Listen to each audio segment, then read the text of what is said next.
Hello, everyone. We have people coming in to the webinar. Welcome. We're going to get started in just a few moments. Just to let you know, as you join us this evening, you are all muted. That's mainly to keep down the background noise, but we absolutely want you to engage with us this evening. So there will be opportunities for you to ask questions through the chat and also the Q&A function within Zoom. So we absolutely want to hear from all of you. So as we are just waiting here for a few moments to let people come in, we'll get started momentarily.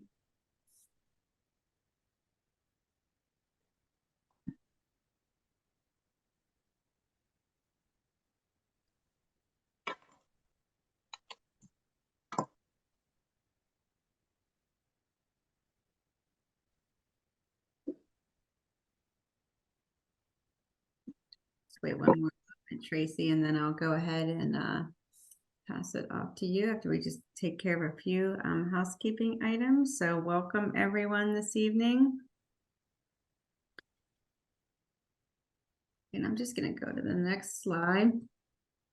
And just to let everyone know, we are not planning on having a huge slide presentation tonight. This is very much so a panel. We've got a lot of our wonderful doctors who are part of our community and previous owners of practices who have chosen to join the CVP community with us tonight. We want you to see their faces and hear their voices. So as you all are joining, just to remind you, you are muted only to keep down the background noise. But we do want to hear your questions, and we'll be taking them throughout the evening. So feel free to put questions in the chat function of the Zoom platform as well as through the Q&A, and we will try to get to as many questions as possible this evening. And if we don't get to one of your questions, there'll be an opportunity. We'll share contact information of Tracy, who will be our MC tonight and our hostess, as well as our panelists. So I am actually going to pass it off to Tracy Winfrey, who is on our business development team, and let you take it from here, Tracy. Great. Thank you, Belinda. Hey, everyone. Thanks for joining us tonight. Just like Belinda said, my name is Tracy Winfrey. I am a Senior Director of Business Development here at CVP. I began my career, I'm kind of dating myself, but back in the early 90s, and I joined CVP in 2018. And I've been here ever since, helping hospital owners to help navigate this process of selling and partnering and ultimately joining CVP. I want to tell you a little bit about Community Vet Partners before I introduce our panelists. CVP is a community of almost 140 different practices. We have everything from GP to specialty and ER. And as a community, we focus on supporting our hospital teams so that they can deliver the very best medicine to their patients. Because care and people are the two most important things to us, CVP strives to work in partnership with each of our hospitals so that their teams can have what they need to be their very best. Once again, we're very glad you can join us, because I'm in business development and we totally understand the challenges that you face when it comes to planning your hospital transition, finding the best future partner for your business. And so in this Vet Fuel session, we have brought to you some of our some great veterinarians that are our own CVP veterinarians. They have been owners, they have been through this process, and they're here to share their experiences with you tonight. So what I'm going to do is I'm going to introduce each of our panelists, and then I'll get them to speak and tell us a little bit about something about themselves. So first, if Dr. Sarsfield, if you'll just kind of raise your hand so we see you. Dr. Sarsfield, actually, former owner, and he was the first animal hospital of Dauphin County to join Community Vet Partners back in 2010. And in fact, he's been growing ever since. And in 2021, I believe, he expanded into a second location, which is now the Animal Hospital of Dauphin County at Linglestown, if I pronounced that correctly. In his spare time, he serves as our chair for our Operations Advisory Board, and he is also an ambassador to our business development team. So I'll let Dr. Sarsfield tell us a little bit of, mention a few things that might be important or he might think that are important to you and his journey with CVP. Yeah, hi everybody. Thanks for joining us tonight. We'll try to give you as much information about CVP as we can. I've been at my hospital, which is near Hershey, Pennsylvania, actually since 1979. I worked the kennel and did whatever they needed me to do, and graduated from vet school in '89. And after an internship at North Carolina State, I came back, and the practice was two doctors originally, probably 6 or 7 employees. And after about 15 years of growth, one of my partners left and the second one was retiring. And I wasn't 100% sure what to do. I really didn't want to, tackle such a large practice on my own. So kind of through circumstance, I met the 3 guys that started CVP, and one thing led to another. And in 2010, we became the first CVP hospital. And, at that time we were 3 doctors, maybe 3.5. And in the 13 years since, we've expanded to 2 locations, and hopefully a third one's on the way because one of our young doctors might start a rehab location. And we've gone to about 13 doctors, 3 specialists, and 2 locations. That's So, fantastic. That's but the only amazing. thing I will tell you about those of you considering to sell now, for me, it was a much easier process. I think I signed 5 documents when I sold my practice. I'm sure the number is probably a lot larger than that now. It was a much simpler process 13 years ago. Oh, that's a great story. Thanks for sharing. And I'm sure there are going to be some questions in and around that as well. But I'll just introduce Dr. Laura Strong and sort of introducing in the order of which they have joined. Dr. Laura Strong, she is the former owner of Eastside Animal Hospital, and she joined our community in 2017. Following her passion of helping next generation veterinarians, Dr. Strong was our fearless leader in launching CVP's University Relations Initiative in 2018, where she successfully grew it over the years to the thriving program that it is today. Recently, Dr. Strong has passed on that torch to Dr. Karen Pearson, and Dr. Strong is enjoying her retirement with her grandkids and maybe a little fly fishing when she gets a chance. But I will let Dr. Strong mention, a few things that were important to her and her journey with CVP and her passion. Yeah, thanks, Tracy. Thanks for asking me to join the call tonight. So my journey, with CVP, maybe it was a little bit different than a lot of people because I knew that I wanted to leave clinical practice for a good couple years before I actually sold. So it was always in my plan to sell and stop the next day. I didn't plan to continue to stay in the practice. And so we had put some things in place that would allow that to happen. But I wasn't ready to give up on the profession itself. I just wanted to repurpose myself. And so that was a big factor in us actually selecting CVP was there something that I could do to contribute to help the company grow? And of course, like probably many of you on the call, we had a lot of hospitals that needed new veterinarians. And I always enjoyed hiring new grads. And so, with a lot of support from CVP's leadership, we really put a lot of effort and initiatives behind launching our university relations program, where we have presence in regional schools, as well as our extremely robust and I would say best in class mentorship program for our new grad hires. And so I'm really grateful that CVP gave me an opportunity to leave my practice in good hands, and then just personally allow me to continue to grow and develop within the profession and to give back. So that's a little bit of where I'm at now. Thank you for sharing. And I know that on behalf of all community vet partners, everything that you've done and did for us has been amazing. And the University Relations Program is certainly a key asset to the company. So we appreciate it. And thank you for being here. And last but not least, I want to introduce Dr. Mark McGeough. Dr. McGeough joined our community, we're coming up on 2 years now, I think December of 2021.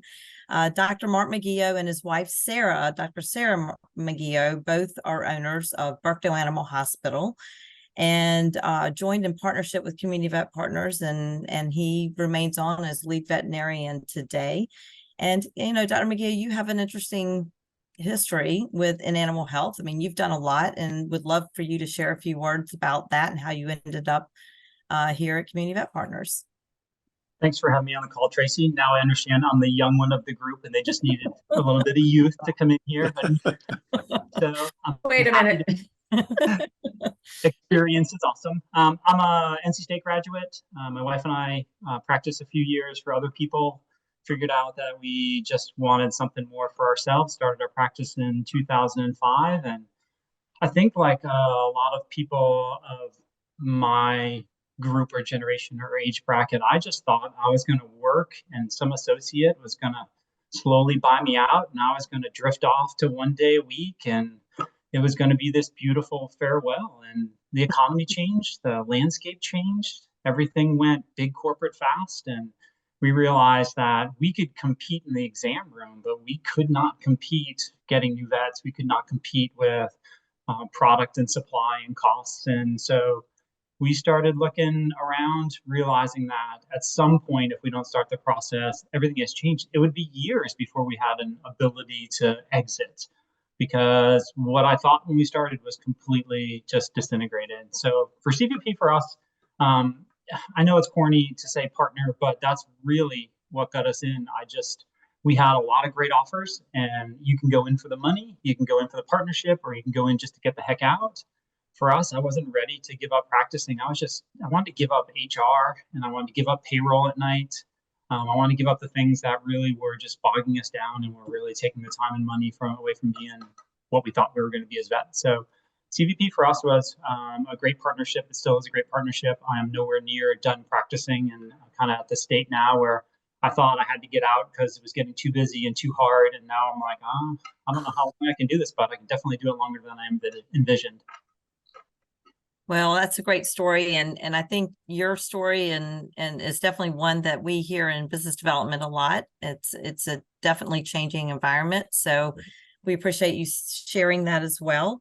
And so we've got to open up to a few questions. And so what we'll do is we've got some questions that we'll start out with just to get things going. But for all the participants that are online, if you would please, think of the most pressing questions you have, enter them into the Q&A or into the chat function, and we'll be checking those and make sure we get those answers for you. And so I'll just start with the first question, Dr. McGee, since you just finished speaking. I think you just addressed a lot of the challenges and concerns that you had with leading up to why you decided to go that route. During the process, when you were trying to find the right partner, was there anything you were specifically challenged with or concerns you had that you wanted to make sure happened during the process? There's a lot. I mean, that's an hour question right there. That's for sure. But some of the things that people don't want to talk about, I was worried that I sponsored the kindergarten play in 2009 and didn't write it off the correct way. And all my books were going to be looked through and every vacation at Disney after CE was going to be looked at. I mean, all the things that were just fearful of somebody taking the child that I developed and then what are they going to do with it? So that was a huge one. And then I have some staff that I started the practice with. And so I just didn't want somebody else to come in and tell me what I was going to do with a receptionist I've had for 20 years and tell me how she had to go because her salary was too high. Because to me, having boots in the ground, like they're invaluable. So for CVP, getting through this process was first getting through the first stage of, oh my gosh, I can't believe somebody offered me that for my practice. And then reeling back in and go, but I don't want to change the kid that everybody scrubs. And I don't want to change the name of the place. And I don't want to change how I practice in my days of the week.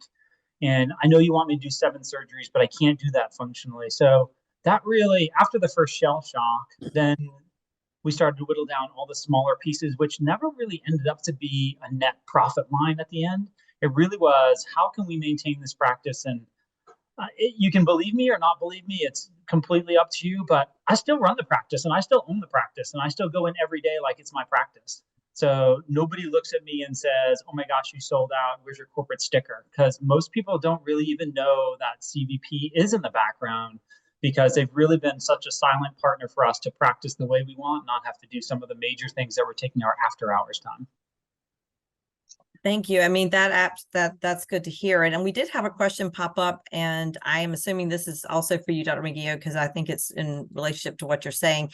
The question is, how did your personal income or salary change after becoming partners? And did the hours of work change, or the hours of work change? You control your hours. So we didn't change any hours of any of our veterinarians or any of our support staff whatsoever. So I know there's a big fear out there with corporate medicine that you're going to be open till 8. You got to do Sundays, Christmas morning, you got to open up and you have to see every appointment you can. But it's not that way.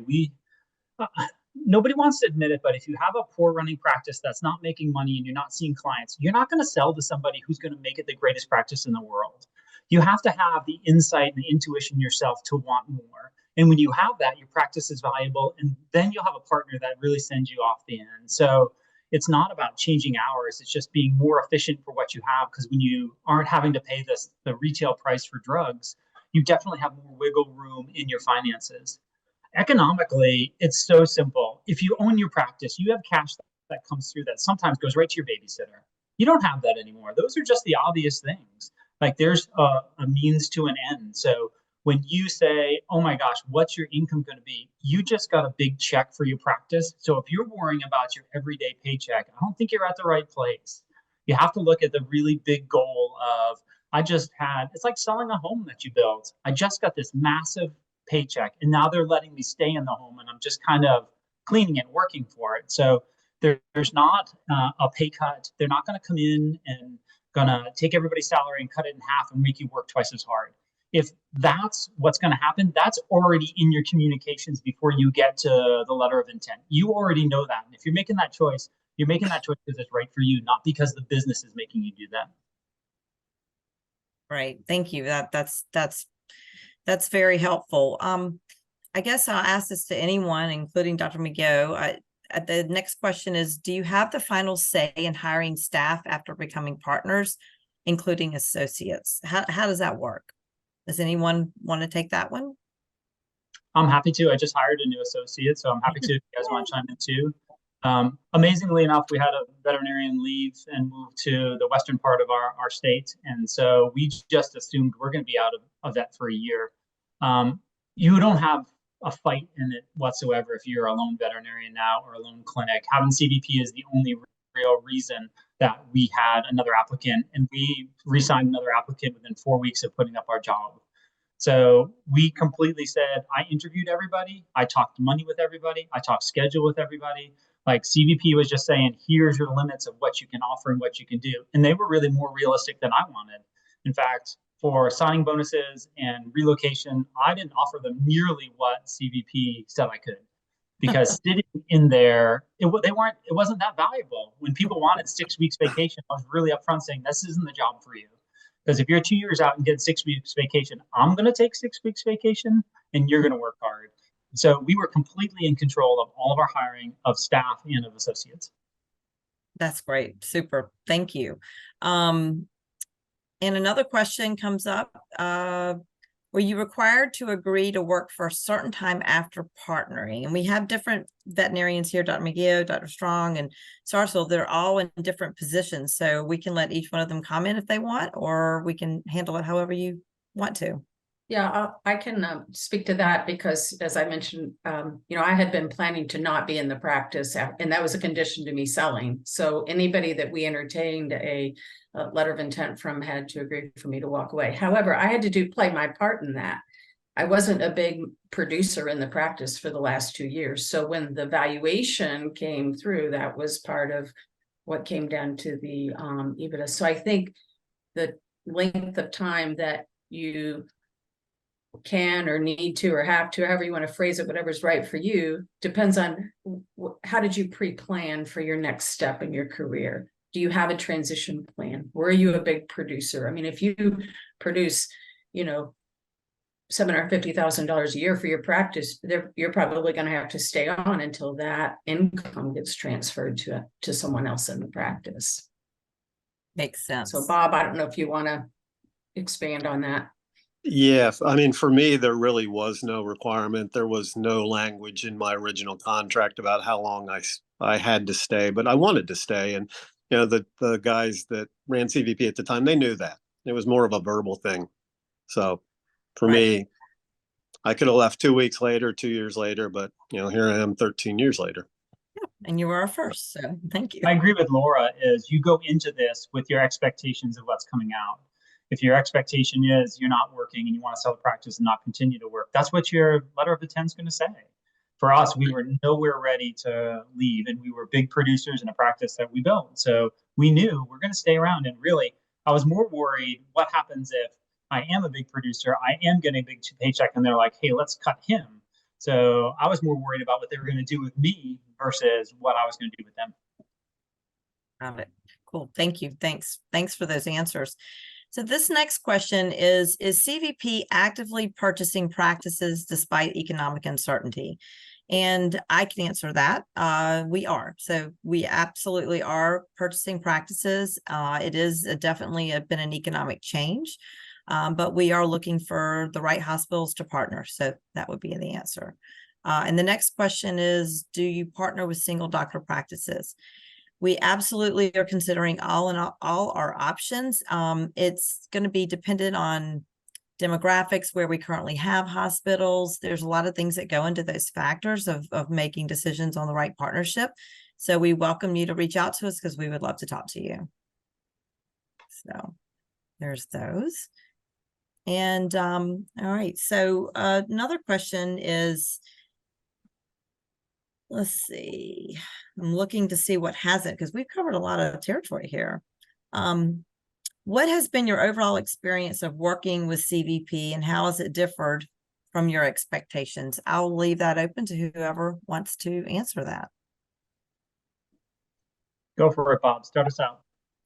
Yeah, I'll start us off. I mean, for me, it's been great because, to be honest with you, if you have a good hospital that is functioning well, they really are going to support you. You know, we don't really require a lot, but, you know, just being in such a large group of hospitals, I mean, it really gives you a competitive advantage on lab pricing. It gives you a competitive advantage on drug pricing. And, you know, there are a lot of resources. There are a lot of specialty practices. And every year we have a lead doctor meeting. So there are a lot of resources and people that you can talk to if you're, you know, stuck on a case. So I just think they really stay in the background. They provide the support for doing the things that we don't want to do. And like Dr. McGee said, I did not like doing payroll. I didn't like HR. They handle all that stuff. And, you know, they really let us handle the medicine and the surgery, which is what most veterinarians' passion is. Thank you. That's a great answer. We appreciate it. Yeah, go ahead, Dr. Strong. No, you go I was ahead. just going to chime in because I'm the one on the call that actually worked with the people in the support center and not in the practice. And I will have to say that it's hard to think that you could work with a group of people that put as much effort and care into the daily jobs that they do. And the amount of respect that the people have for the veterinarians, for the veterinary profession, that was really, really refreshing to see. I mean, people in the support center, like, they really do know their lane. They know they're not doctors. It isn't just that they recognize they don't have the skill set to come into the hospitals and tell you how to do the great work that veterinarians do, right? So. Oh, thank you for sharing them. I'm sure they would appreciate that. I know everyone tries hard.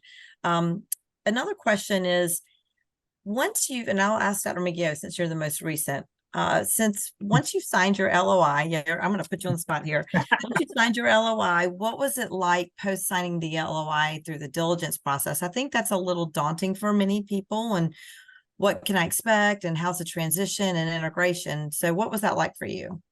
I don't know about Bob and Laura. I just drank a lot, and it made it so much easier. The numbers look better. So no, it is really scary, but it's so easy for me to go backwards and say, if you don't know your books, if off the top of your head you don't know your gross margins and you don't know your payroll, it's going to be hard. So for me, I think, and Tracy, we had a lot of this conversation when we were going through this, is I already had it laid out and I knew what I needed to survive, and I knew where our costs were. I knew where our faults were too. So it was a struggle trying to continue to practice, because obviously you don't sign this and take a 4-week vacation in Hawaii and like, I'll get you the letters. But so it's a lot of work, but you have to be prepared going in knowing what your value is, or you won't get that value coming out. And it is literally just a math equation. You can't wish for a big sale when you're not producing in your practice. So it's not going to be heartbreaking. The offers were crazily close together because everybody knew what our numbers were. So it's really simple, but it is a lot of work and it is really scary because you get to these points where, like, I can't believe that our practice spent $3,000 a week on Amazon. But you didn't look at it that way when you were practicing. You just needed supplies, and that's where you went to get them. So it's definitely daunting, but it's not Everest at all, because the support you have going through it, they literally walk you through it, and they pull a line item, and you're like, all right, that was my Halloween costume on Amazon. That shouldn't go into it. That's paper for the computer. That should go into it. So piece by piece, like, it really works its way out. It looks like a massive mound to get over, but individually it really was easy. Right. Well, we appreciate that. And so what was it like on follow-up for your team, your staff was there a big change for them post-sale and post-partnership? Like how, or did that continue on with CVP? How did that work out for you? For us, it was, we went into this telling our staff we're partnering. So we didn't go into this saying we're selling to a massive conglomerate, good luck. So we went in with the partnership. And for our veterinarians, like, retention bonuses, nobody talks about it, but they hit it big. So they've been working there multiple years. So everybody, as long as they stay to whatever point, they get a great big check for doing nothing but continuing to work. So we had some pushback because we had people that just assumed, all right, they're going to come in and change my scrub color. We're going to work Sundays and this is going to be miserable. But those are most of the people that either were new to us or had come from a large corporate conglomerate that knew that working Thanksgiving. So afterwards, I think it really made it easy because we were confident going in, telling them this is what we want out of it. And we've supported you. You are still our team and family. So we're not going to let this break this up just because we're going to get a bigger paycheck for selling the practice. Right. Thank you. Yeah. That's good to know. And Tracy, for us, there was 95% retention of staff after 1 year. You know, it was 13 years ago. And I have 3 doctors who were associates in 2010 and are still at the hospital. So That's staff fantastic. retention's been good. That's good. I would echo that too. All the veterinarians that were there when I sold are still there, and we've added a couple. So Yeah, That's we were great. 100% 1 year in too. So we lost our first one because he moved because of his family. So we haven't lost anybody because of the sale. right. That's excellent. I think that is definitely a fear for many. And we get a lot of those questions with the business development team. And Dr. Strong, you know, so when you were able to, you had a great associate, Dr. Crum, who moved into your position. How did that work for Dr. Crum? And we know she's doing really well, obviously, with where she is now. So was that an easy transition for her as well? Yeah, I mean, when she took over as lead doctor, I don't want to speak. As lead doctor, right? Yeah, I don't want to speak for her exactly, but you know, she was the associate that we thought we would sell the practice to, but we all know what the market did, and it just didn't work out that was going to be feasible for her, just even getting the financing to do that. So she wanted to take the next step to become a leader within the practice. She's was more than capable, and the team was behind her 100%. So I was really fortunate to have such a wonderful person to just step right in and have a, you know, seamless transition. Right. Super. I have another question. I'm going to throw this out to anyone here. Does CVP support doctors in somewhat alternative areas of vet medicine, acupuncture, stem cell chemotherapies? I'll let whoever wants to answer this in your experience. And if not, we can get back to them on this. Yeah, I'll answer for our practice. Absolutely. You know, we have a rehab doctor who does stem cells. She does PRP. She does Synovitin, which is the radioactive tin isotope that she injects into joints. And one of my other doctors who was, you know, kind of an aspiring exotics veterinarian, we now have the contract for the zoo at Hershey Park. So they go there every Monday. And through the year, they work their way through, I think, all 350 animals, you know, examine them as best they can and get blood and stool samples. So, yeah, CVP has been very supportive of, you know, cool stuff like that. Awesome. That's a practice grower. You have a young doctors thinking about coming to work for you, and if they have any aspirations for the zoo or things that you don't see from day to day, they're a little more likely to choose your practice. Right. Thank you. Thank you for answering that.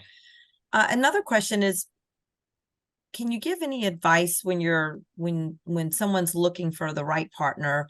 What are some of the things that you would want to look for? What are some of the things that they should do as far as due diligence and checking out whatever partner they're looking at? Is there anything steps that you took or you would recommend that someone take when they're doing they're diving deep and looking at the company, a specific company? I talked to a lot of veterinarians who had partnered with the potential company just to, find out, kind of like this, what was it like for you? Right.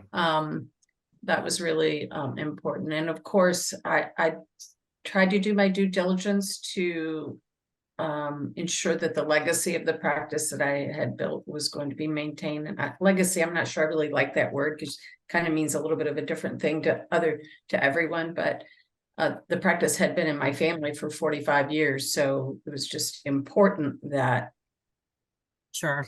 we still had a good standing in the community and that the quality of medicine was going to be great. So I really tried to come up with those lists of things that I wanted to try to investigate a little bit further. Thank you. Basically, for us, it was like dating. Like you could look into all the history you wanted, but at some point you have to, we looked at every website from all the groups and we tried to talk for people that had purchased from them. But at some point, if you're going to look at a group that has 10,000 hospitals, you have to expect one thing. If you're going to look at a group that has 7 hospitals, you're looking at something different. So it's really such a personal preference. It's really hard to say, make sure you look at this line on the LOI. But it's more of just getting your idea of what fits you best and then looking at those groups that really are intimate to that setting. Right. Super. Well, thank you. I appreciate that. I'm going to look and see if we have any other questions that are coming in. Let's see. All right. So does anyone have any unexpected or positive surprises that you experienced when partnering with CVP? Is there something that you didn't expect to happen that you could share or any such thing like that? This is a very generic question. Tracy said she was going to get me tickets to the Hurricanes to a box with all of my friends. I'm still waiting for that, but that would have been a great surprise. Maybe do the Charlotte outside game with the checkers. Yep. Hey, that works for me. Absolutely. Absolutely. Anybody? I really enjoyed getting to know a lot of other great professionals, since I was able to visit hospitals. And Mark, I never made it to your practice, but my first month on the job as university relations person, I visited Bob, and guess what? He was at Purdue 2 years behind me. So it's kind of fun to reconnect that way. But we do have great doctors in the community. Well, yeah, and for me, it's kind of been 2 things. Number one is, taking advantage of what Laura started with the university relations program, because we host 4th-year students. And I'll tell you, there's no better way to grow your practice, because, they come in for a day and, they might see what the practice is really like. They might not. But if you have them for a month and let them actually do some things, that's how our last 4 doctors have been hired. And the second thing, through Dr. Geller down in Quakertown, we do a lot of clinical studies, right? We did Bexacat, we did Allura, we did Nocita. And, to be honest with you, those are very profitable. And the clients love them because basically they get all the procedures and everything for free. And then at the end of the study company pays the clients, but they put credit on their account at the hospital. So you have to spend it at your hospital. So those have been the 2, I think, things that surprised me most in the last 5 years about CVP. Awesome. Makes it easier to grow your practice. Right. Excellent.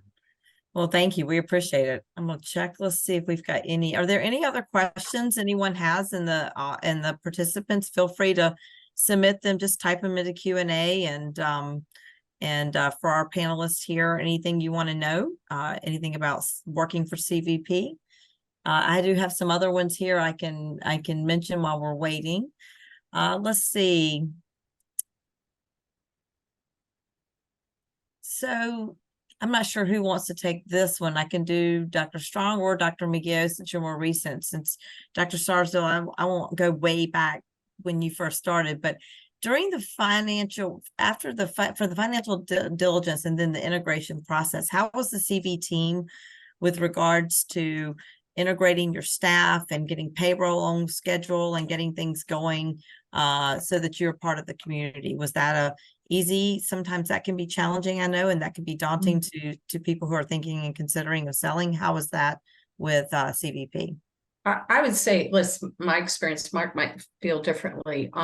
The biggest change in quote job description among my current team members at the time was the practice manager, because the practice manager really was the person who stepped up and began really interfacing with CVP and handling a lot of those transition things. So the staff at large wasn't as greatly impacted, but you know, change does come with some bumps in the road, and boy, those practice managers work hard. So I'm glad you brought that up, because I think practice managers definitely take on a different role with what they were doing before. And that's what the business development team tries to tell everyone that we speak to, that, you know, no matter who you partner with, whether it's community vet partners or someone else, it's definitely a different role for them. But at the same time, we hope to provide a pathway as well for these practice managers as they learn. Dr. McGee, did you feel the same way with big change for the practice manager maybe? And I agree 100% with Laura. I think the one thing that I would add to it is the benefits my staff got as soon as CVP took over were so monumentally different than what I could offer. I mean, as Blue Cross Blue Shield was going up 20% a year, like it was just draining. Their bills went down to nothing. The options went through the roof. Like as soon as the first paycheck came, which of course ADP, direct deposit made it so simple. It just got to the, I mean, everybody kind of forgot about that transition because it got so easy for them and they benefited so much from it. And totally off topic, but benefits wise, nobody lost their vacation time. So CVP did not come in and cut everybody's vacation time a week, and they didn't cut back on your scrub allowance, and they didn't take away the things that were already in a natural contract that your hospital was doing for its staff. So it was all just a bonus. Good. Well, good. I know that we have a strong integration team, and that's dedicated to making sure that we come in and that we can help you through this process. And once again, I know that the support center has worked really hard with making sure that we have benefits and all the things that we need to support the staff, because once again, the care of the people is a very important part of that equation. So thank you for sharing that. So Dr. Sarsfield, what do you think with regards to what before and after? And I know you were the first hospital, and you've been a big part of that as we've grown. What are some of the changes that when they join our community, you think that a seller or a hospital owner and the hospital can expect? What are some changes you think? Well, I mean, I think from a medical and a surgical and a just overall veterinary medical point of view, not much. I mean, I think that's the whole point, is that they truly let you practice the way you always have. And I know Dr. McGee said it earlier, is that, most of my clients, even after 13 years, I would tell you have no idea CVP owns our hospital. So that's great. We love that. Right. And to be honest with you, the office manager handles all of the, the payroll and all of that stuff. So I do think that it's easier for them than it used to be. But, to be honest with you, I don't think a whole lot has changed on a day-to-day basis. What it's really let me do is just focus on the doctor team. Right. Good. Focus on your medicine.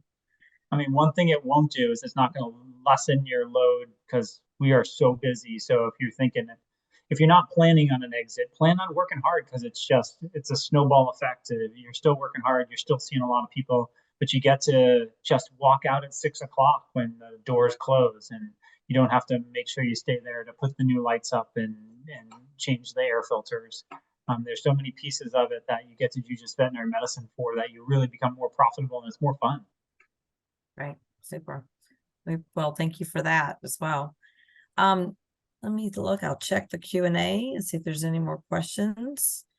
And I do know, so are there any specific, we know we've seen some increase in benefits, and how do you feel and how does your staff feel about the benefits that CVP has brought to the table with continuing parental care, the increased options of health insurance and all the suite of benefits from dental, eye, and life insurance? Do these things make a difference for your hospital and the staff before and versus and after sale? Yeah, my staff, what they noticed was the increase in PTO, paid time off, because, their time working for CVP began the time they started working for Eastside Animal Hospital. And so many of my people automatically got an extra week, and in some cases 2 weeks of PTO. It's hard for them to complain about that, right? In addition to the insurance and and all those better rates. So I would say that the support staff, at least my experience was they didn't have any complaint. I'm sure it has something to do with the high level of retention, even through COVID. The Right. other benefits that aren't really spoken about. I mean, just like on ADP now with Ginger, the mental health app, Oh, yeah. Mhm. like some of the simple things that Thank you you. just never could offer before that are now just included. So Mhm. it's not that you have to search them out or ask for them, or just everything increased for us because we couldn't offer HSAs like they do. And I couldn't offer a 401k to start the first day they stepped foot in the hospital. You had to vest for a while because I didn't know if you're going to make it a year. So there's so many things that are offered that I don't even really look at and see because it's just become, it was a normal. Like as soon as that first paycheck came, it was normal.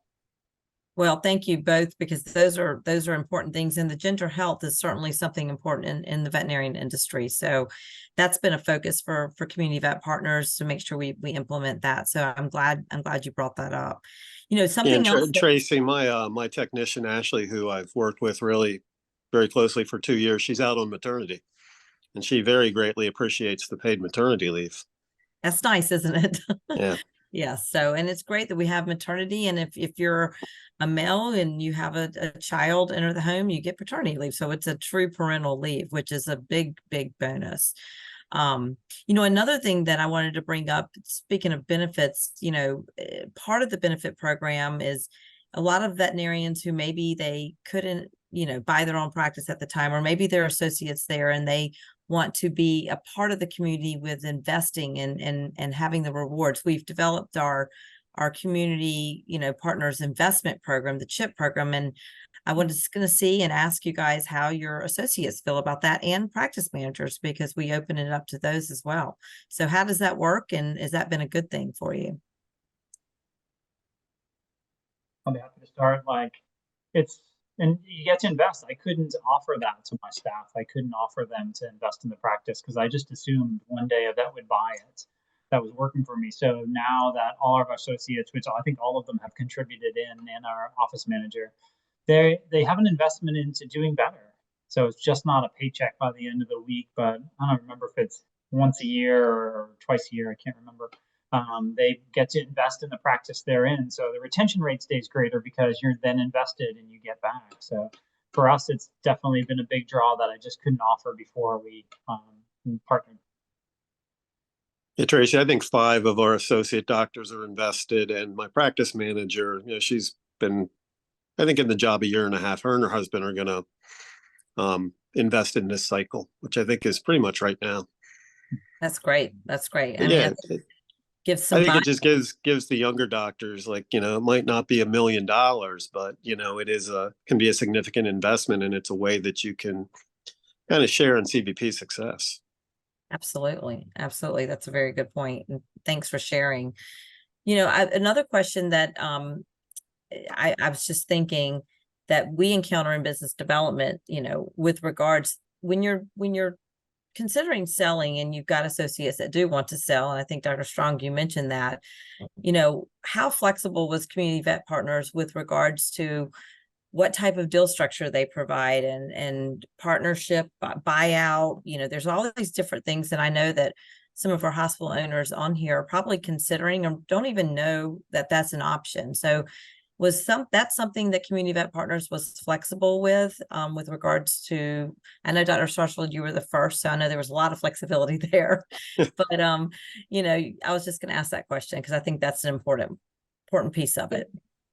Yeah, and I'm at the time I was selling, those things were just coming up, like joint ventures and things like that. And I know we've been creative with that over the last 5 years. You know, for me, it was important that I personally acknowledged and honored the people that had helped me build the practice. So, you know, I bonused them out of, you know, whatever, you know, the proceeds of the practice myself. But I think the landscape of that had changed quite a bit. I don't know, Mark, what your situation was.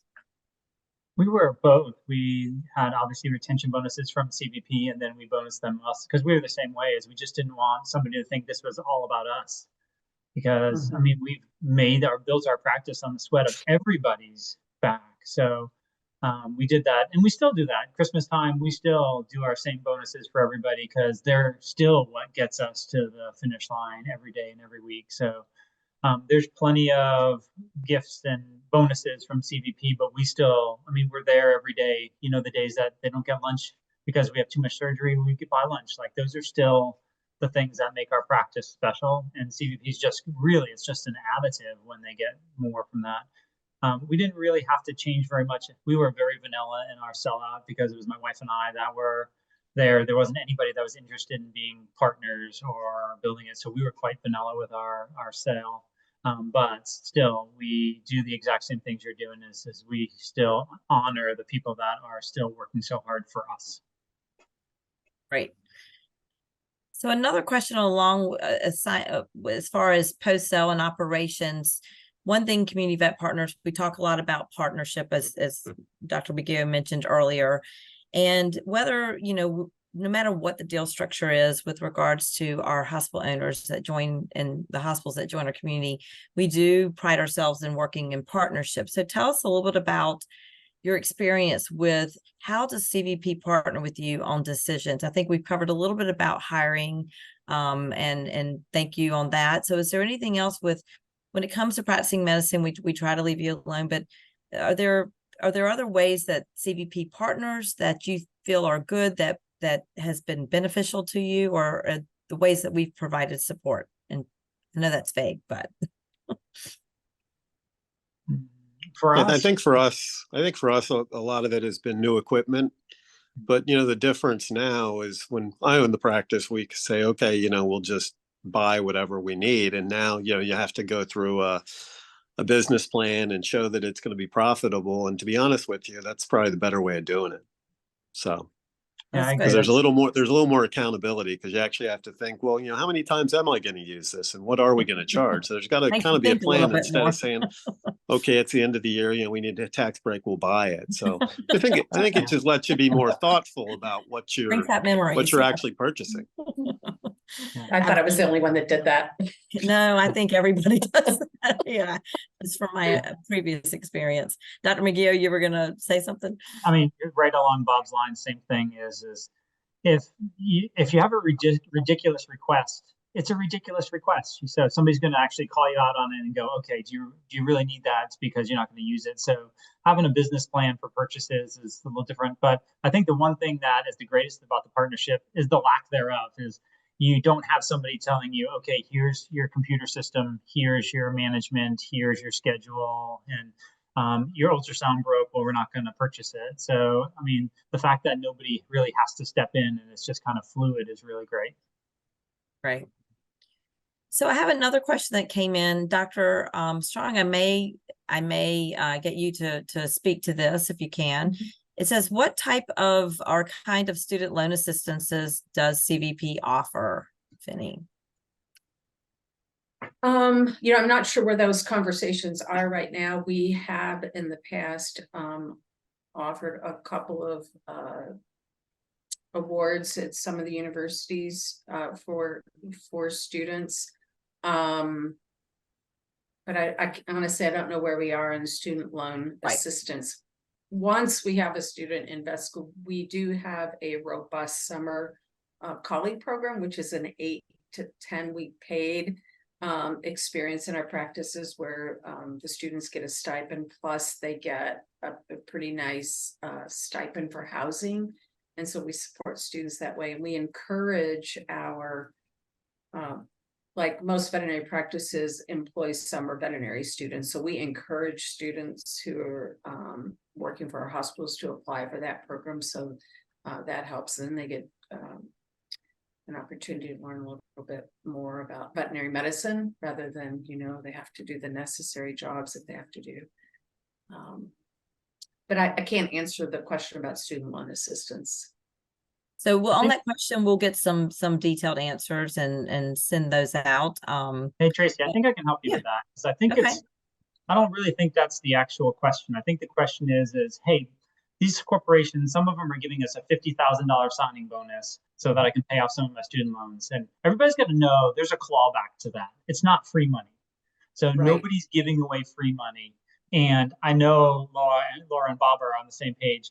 Really, the student loan payment is, these new graduates are going to make paychecks the first day that we never even dreamed of when we started practice. So you're going to make a great living, because I think that's where veterinary medicine's finally turned the corner, is not only do we do great medicine, but we get paid for it. Because 15, 20 years ago, we definitely weren't getting paid for it. We were doing great medicine.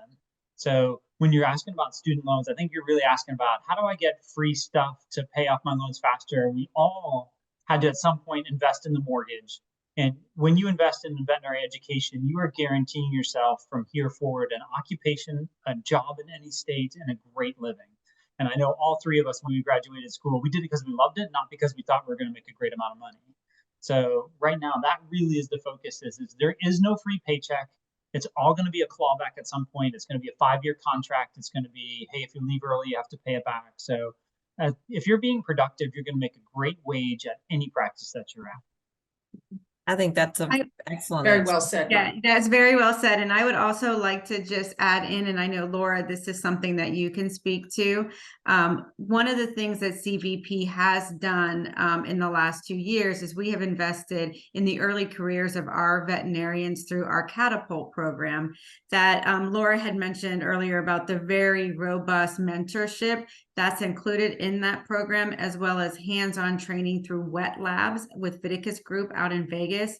And also a focus on personal development, things like mental well-being, personal finance. And those are really put in place to help our early career veterinarians hit the ground running much, much sooner than if they had just gotten up to speed in practice. So those are things that we are doing to help invest in that early career of that veterinarian. So to Dr. Magayo's point is to get them to be productive and continue to make or start making that level of money that you get that comes along with that production sooner. So I just wanted to include Laura, and I know that you can talk a lot about that because that was one of your babies. So I think that it is really important to just note that those are the things that we do to invest in those early careers of our veterinarians. I think a lot and I know our 3 doctors that went through it, because 3 of our young doctors went through it in 2022. They produced an average of 637,000 last year, and that's huge. And they were all new grads. Wow. And I'm not saying that's second I'm year, not saying right? Catapult's That's the only thing that did that. They were in a good system in a good hospital, but they learned some things. They all learned gastropexies, which you won't see too many 1 and 2 year out of school students doing. So. Well, we know that the program, with our new grads that participated in that program, had a 13% higher gross production than the average producing veterinarian across CVP. So we know that, so to Mark's point, we help them to become more productive, then they have a better income, and then the student loan situation isn't as foreboding. Right. In this hiring process that we just went through, it was hard because the first question is, hey, how much of a signing bonus? The next question was, what are you going to do for my work-life balance? They're two opposites. Like, it's what you want. If you want to be hugely productive and you want a great cash flow, you're going to work a lot, and it's hard, but you have to put a lot of energy in it. If you want a perfect work-life balance and you want to work from home, that's your choice. So you really don't get both of them at the same time. And all 3 of us that have sold the practice still know how our work-life balance, it's a challenge. because when you really invest in your patients and your clients, there's really no off button for that. So, and then as you hit our level of years in practice, it's never a financial gain that you're shooting for. It's the emotion of knowing that we got a job that we were gifted, that, oh my gosh, we can change these people's lives with fixing this cat or this dog or helping them through this situation, which is so much more valuable in the long run than any paycheck. Very well said. I mean, that's true. Very true. And that's something I think every hospital out there is facing with trying to provide what is very hard to provide. So we appreciate that and that comment. Well, I don't think, let me make sure, I don't think we have any other questions. And I'll give just a second. If there's anyone out there and you have any just burning questions, now's the time to ask. And we're approaching the top of the hour and we don't want to keep you guys here too late, but I cannot thank our panelists enough.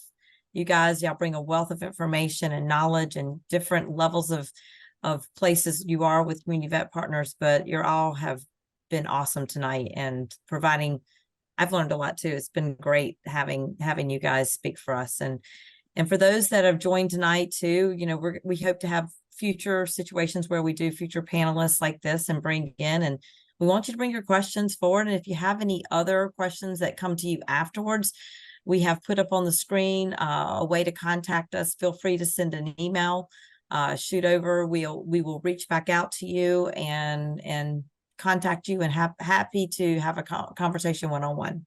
So. Yeah, I know for myself, and I'm sure for everybody else, we're happy to help. And this is non-scripted tonight. This is just how we are in our everyday life. So feel free to reach out to any of us so that we can help you with your decisions. Right. Yeah. These guys have definitely, they've been through it and we really appreciate it. Thank you for having me, Tracy. No, thank you and all of you. And thanks for Belinda for arranging this behind the scenes, and Dr. Sarsil, McGeo, and Dr. Strong, you guys are awesome. And thank you all the panelists. I think we have one question that's come up here before we leave. Hold on. Oh, they just said thank you for the insight. So in the chat. So thank you so much. And everyone who joined, we hope you will join again, and I'll bid everyone a good night. Thanks, all. everyone. Have a great night. Thanks. Thank you, guys. Yeah, thank you. Good night. Good night.